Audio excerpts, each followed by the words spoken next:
To some business now, and prices of goods and services produced in the country are expected to go up this Christmas season, mainly because of the hikes in utility tariffs. And that's the warning from the Ghana Chamber of Commerce and Industry. According to the Chamber, the tariff increases would only lead to an increased cost of production for the local industry. The tariff review, which takes effect from next Monday, December 14, would see electricity tariffs go up by almost 60%, whilst that of water also goes up by about 67%. The president of the Ghana Chamber of Commerce and Industry, Dr. Sete Jeba, explains to Joy Business local producers would have no option but to pass on the increased cost of production from the increase in electricity and water tariffs. We are in a global village. For us to produce made in Ghana goods, for people to accept and patronize, we need to get it at the right price, at the right quality, and have it at the right quantity. From what is happening, we cannot produce to be very competitive, no matter what. To the consumer, he's looking at affordability, quality, and availability. But if the prices, the production cost is too high, you cannot grow the business to expand it to increase production. And if you're not able to increase your production, you cannot get competitive prices, because the more you produce, the cheaper the prices will be.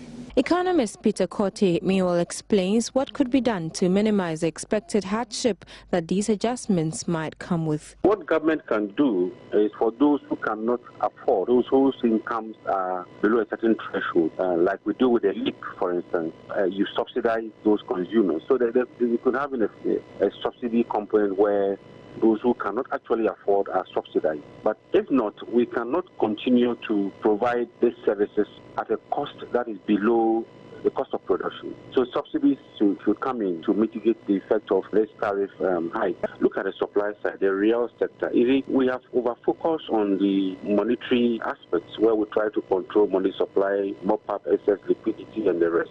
But inflation is a demand pull and a supply push factor. The supply side of our economy, if we are able to boost supply where production increases, by so doing, we'll dampen the effect of inflation, the effect of the tariff increase.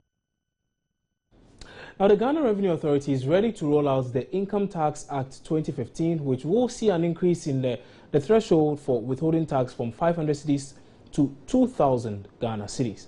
Now, at the launch of the Act, Commissioner General of the Ghana Revenue Authority, George Blankson, reiterated the Act will, among other things, limit the mortgage interest deductions for individuals to just one building for a lifetime. The Income Tax Act 2015 revises the law relating to income tax in Ghana.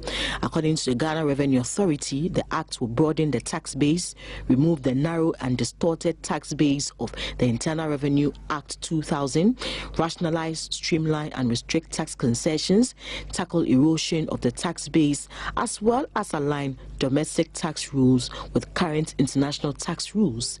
At the launch of the act, which has been assented by President Mahama and is already taking effect, Commissioner General of the Ghana Revenue Authority, George Blankson, stressed the Act will encourage voluntary compliance by taxpayers with their tax obligations.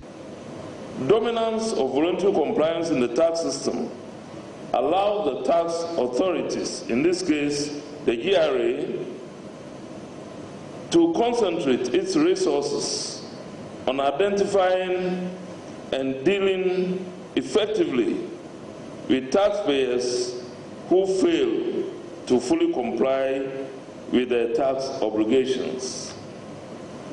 Without a doubt, the most successful tax administrations around the world continuously encourage and strive to maintain a high degree of voluntary compliance.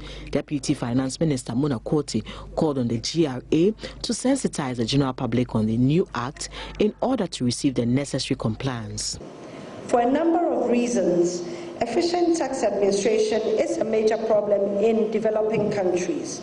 Not only do developing governments face an uphill battle in bringing individuals and businesses into the taxation process, but there are also challenges arising from the insufficient administrative staff, high high levels of illiteracy among taxpayers, lack of sufficient equipment and facilities, and lack of reliable statistical data. I am inclined to think that successful sensitization efforts, coupled with a willingness of our countrymen and women to do their part of the social contract, will inure to the benefit of government and the citizens at large.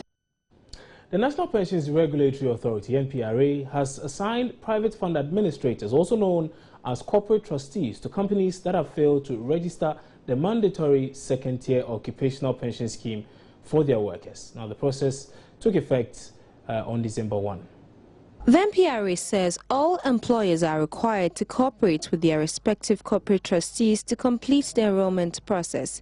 The manager for education and training at the NPRA, Emmanuel Dagbonu, says the compulsory enrollment has become necessary because out of the over 40,000 companies registered old SNIT pension scheme, only about 11,000 have registered second-tier schemes with trustees for their workers as required by the law. You know, when you go to SNIT, you just go to the same point and pay the first year and pay the second tier. But here is the case: we are saying go to SNIT, pay the first tier, then you go to your trustees bank to pay the second one. So people also are having challenges with regards to inconvenience. And we understand all this, and that's why we are doing a lot of education. That doesn't mean that those people are not paying the second tier contribution, but it's only they've not registered with a trustee. It means they still go to SNIT to pay the second tier, and it goes to the temporary pension fund account at the Bank of Ghana. But until they are able to register their second tier with a trustee, they will not get that transfer that they have contributed from 2010 up to the time we have started the transfer. He also outlined the obligations for employers in question, as well as measures to ensure successful exercise. Whichever corporate trustee that picks you as an employer, as a client, automatically you have to register with that particular corporate trustee, and you can only port after you have contributed for 12 months. As it is a form of sanction. We have engaged all the necessary key stakeholders. According to the authority, the compulsory enrollment is the first line of action for the affected employers. The NPRA also reserves the right to invoke punitive measures, including a fine, imprisonment, or both, in line with provisions of the National Pensions Act. Well, that'll be all for sports. We can now do. That'll be all for business, I might say. We can now do some sports with George Ado.